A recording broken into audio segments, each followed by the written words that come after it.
Today I am going to try and showcase the art of carrying within World of Tanks, and this was a game that we managed to have on stream for you guys. So fingers crossed we're going to be able to give you a good idea as to how you can actually carry more in your games, do more damage, and of course try and win more games, because at the end of the day the only consistent thing in your games, regardless of having 14 other teammates, is you. And so the best way to actually improve your chances of winning is to essentially get better. And that is the only real way to essentially get yourself a higher win rate, regardless of the tanks that you're playing.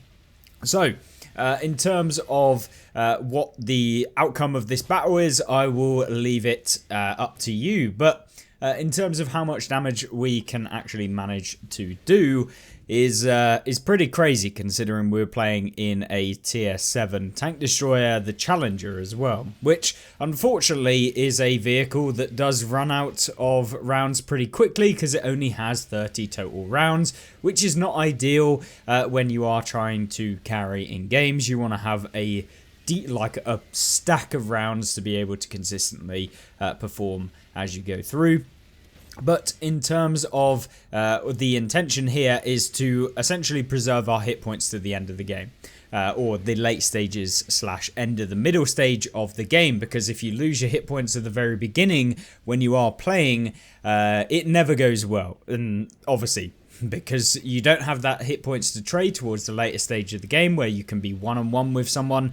And if you are one-on-one with someone and you've only got, 100, 200 hit points worth to trade, maybe they can take you out in one shot, or maybe they can get multiple shots on you, etc. So that is not ideally what we're after. We want to preserve all of those 900 hit points of the Challenger so we can use those towards the end of the game. And this is actually a very, very good strategy for saving yourself some actual kind of rounds, as well as being able to deal yourself a lot more damage, because of the fact that now towards the end of a game, even if you do lose or are losing, you're going to be able to at least go toe to toe with someone just in a slogging match of DPM. And that is kind of what you want.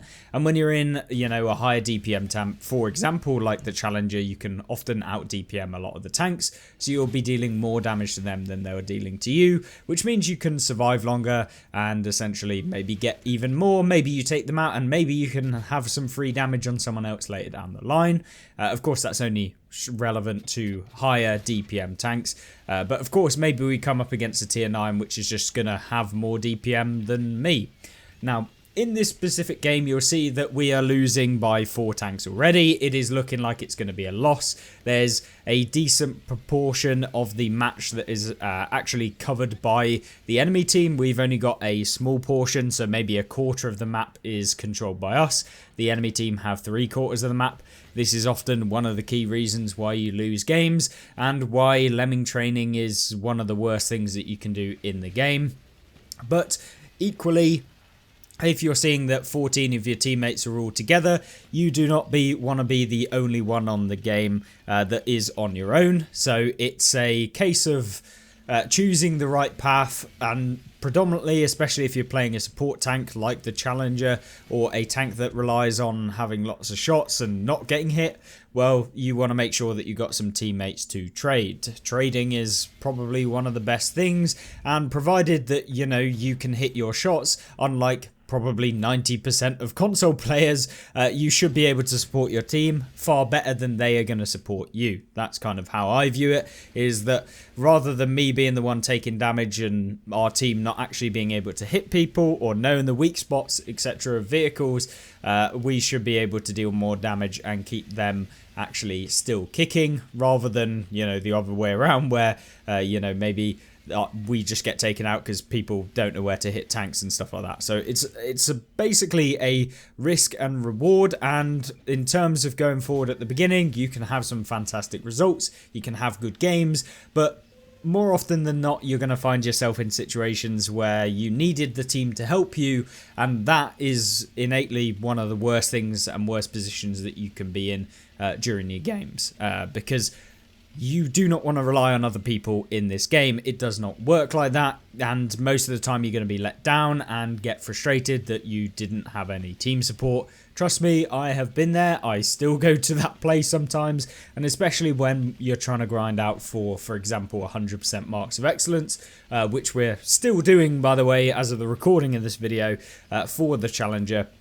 I think we're at 97%, and we'll be playing it live on stream. So if you're watching this on day of release, I should be streaming in about an hour. So that'll be good. And it's always good to interact with you guys, answer some of your questions, and maybe you want me to give you specific advice, I can do that. And yeah, hopefully that sort of thing continues. You can find my Twitch link in the description, or you can find me streaming on YouTube as well. Either one, you know, you can do whatever you want. But in terms of this game, what has happened now? Well, we are down by 4 tanks. It's looking like a big fat L. But what we've done here is managed to get a finishing, or at least allow us to have a finishing shot on the Panther now without taking any damage. And now is the time to start using my hit points. But there's a KV2, and I have 761 hit points now, which means if this KV2 does hit me, then it's going to be bad. But what we do is we quick peek him. He probably thought that I was just going to come around that corner, and luckily he makes the mistake. But what we can do now is capitalize on his mistake. Now, unfortunately, the Challenger doesn't have a fully traversable actual turret, which means that we are going to have to go around and then take ages to turn around to actually hit him, but that's fine. At this point, we're looking at the team matchup. There's 2 tank destroyers and a light tank alongside 2 artillery pieces. Now, when it comes to artillery, obviously not ideal at all, because we're in a lightly armoured tank. So we need to stay arty safe as much as possible. But we also need to start removing these actual tanks from the game. And luckily, we get lucky there by setting that guy on fire. But because we were going for the tracks of the vehicle, we would be able to essentially keep him locked down, and he couldn't turn towards us. He burns his repair kit to me. I would have then turned around and actually gone somewhere else, whereby my teammate could have hit him, because, you know, you can't look in both directions when you have a non-turreted TD like the Sturmpanzer, so that's ideal. Now, the Su-152 comes swooping over, obviously auto-aimed, and managed to finish off our teammate. I mean, that is the pinnacle of just a silly person getting lucky, and there you go, we out-traverse the Su-152 just simply by baiting him as if we're going to go round him on the opposite side, stopping and reversing instantly, and then of course he's still carrying on turning the way that we were going. And that one means that we delay him enough so that even if he was reloaded, which I don't think he was, and wouldn't have before we reloaded, it just allows us to essentially avoid that potential of actually getting taken out, which is what you want to do when you are playing in these clutch scenarios where there is quite a bit on the line for you to actually have. Now, we're up to about 4,500 damage with 7 enemies taken out in the game.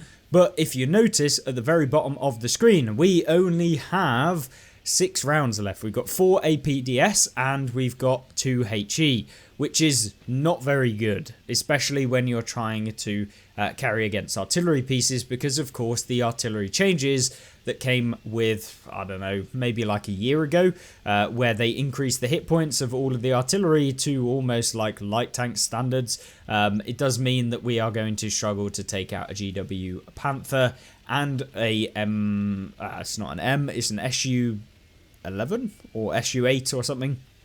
Either way, it's the Soviet and the German artillery pieces, which is going to be a struggle with only 6 rounds. We do 280 damage per round, and slightly more with the HE, but the HE we are going to have to pen if we have any chance of actually taking out both of them. But even with 6 rounds, and basically assuming 300 damage per round, should average it all out, will essentially deal 1800 damage, but the GW Panther, I believe, has about 1,000 hit points, something like that, or like 900, and then the other Su-8 has slightly high, well, slightly basically the same. So we're going to have to basically hit every single one of our shots and pen those HE rounds if we have any chance of actually winning this game. And what might also happen is that we have to fire off, say, for example, the artillery has, I don't know, 1,000 hit points and our damage and our tank does 300 damage per round. Well, we can take out all of the tanks in the game in terms of the amount of hit points that they have total, but what might happen is that we leave them on 100 health, which means I have to waste a round to take out one of those vehicles because of the distribution of hit points on the tanks, which is not good, and that would mean I would have to ram an opponent to be able to take them out. But at this point, the enemy artillery has moved up to our artillery, which I was kind of surprised that they had done. But at the same time, now we've got to go and try and support my artillery piece, because I'm thinking I need to save him so he can save me if I don't manage to pen all of my rounds. Now, you'll see I loaded the HE rounds here, and that is primarily because we need to pen those, and the SU-8 has slightly worse armor than, for example, the artillery. Now, unfortunately for me, I do get spotted here, which I was kind of surprised about. We really needed to come in kind of unspotted. Now, this SU-8 does have some pretty decent armor in terms of to be able to pen with HE, and we don't, which is not good. And if we did, we would have been able to take out that guy with just 2 rounds. Now, I'm a bit concerned that the SU-8 is just going to come over and we almost drive straight into the pond. That would have been an absolute shambles, and unfortunately the GW Panther does actually save his teammate in the SU-8, meaning that we now have to somehow win the game with only 5 rounds left. Is it going to happen? But either way, what we now need to do is push the SU-8, because without pushing him, the GW Panther is eventually going to whittle my way down if he doesn't hit me directly and just take me out straight out of the bat. So we've got to keep moving, got to keep twisting around, trying to make it difficult for the enemy tank to actually hit. We're auto-aiming that one, and what we do now is get behind this guy. If we didn't auto-aim the SU-8, it probably would have gone better. Now this guy's trying to line up a shot, but we put one into the turret. That's what we should have done with our HE rounds earlier, but you know, that is what it is. I was hoping that that guy would have fired his rounds off and we could have rammed him, allowing us the potential to take out the GW Panther. But the GW Panther is going to have more hit points than 2 rounds. So is the GW Panther going to have taken damage during this game, or is he not? We're up to 5,065 damage here with a whopping 98 assistance and 700 block somehow. So yeah, we're playing the Challenger and we block 700. But in terms of what we got to do now is essentially go towards this artillery piece. The round came in from this sort of location, and I'm thinking, right, let's try and hunt this guy down, figure out where he is, and then we can kind of go from there as to whether or not we're actually going to be able to deal damage enough to take him out, or plan something else to do. Now, we crest this ridge up here and we pop our enhanced combat rations to get extra view range, and the GW Panther is there on 802 health. Now, we have to hope that we do manage to set him on fire, which we don't. Brilliant, he's on 209 damage, and any one of those rounds that I used earlier against the KV-1, or if I did actually pen because I was an idiot and decided to use the HE and auto-aim, would mean that we could take this guy out. Yes, not ideal, so I decide to roll on down this hill, hoping that I will be able to ram into him, but we can't do that. And so what do? Well, we just sit here and no one does anything. And that is pretty much what the best chance of me, or what I could do personally to win the game, is to essentially not do anything. Because if I push over this hill, I get taken out, and most likely I'm not going to be able to ram him. Maybe he hits me and whatever, but at the end of the day, I'm a Challenger, I don't weigh that much, so I'm probably not going to do 209 damage to a GW Panther unless he comes close, at which point I can build up enough speed to be able to hit him in the side whilst ramming to deal 200 damage. So it looks like there's probably no possible way that I could really realistically win this unless I had 900 hit points and was going at full speed into the GW Panther, and even then maybe I would lose all of my hit points and he would survive. So yeah, a very sticky situation indeed. And yeah, the GW Panther does fire, but only at the end, and that means we do not win the game. Or do we? Because we had enough hit points over the GW Panther to be able to win the game based on HP, meaning that we picked up 5,658 damage with 8 enemies taken out, so a Radley Walters medal alongside 2,466 base XP. And if you were wondering how much that actually progressed us on our marks of excellence, it was about 0.4% from where we were previously. So we were down at about 96.6 and it went up about 40%. So yeah, not great for a 5.6k damage game, but it probably down to the fact that we didn't do a whole lot of assistance during the game to really go up like 1%, 2% or whatever. So either way, that is how I managed to somewhat carry the game, but also how I could have made it a lot easier on myself and got more damage during that game. But I thought it was kind of noteworthy to showcase off this gameplay, as some of you probably didn't see it as it was only during some part of the live stream. So yeah, if you want to see the reaction and how it actually happened live, you can check out the live stream on screen right here, which is what we managed to do a whole 5 hours of playing World of Tanks with. But if you don't, that's fine, and I will see you in the next one. Goodbye.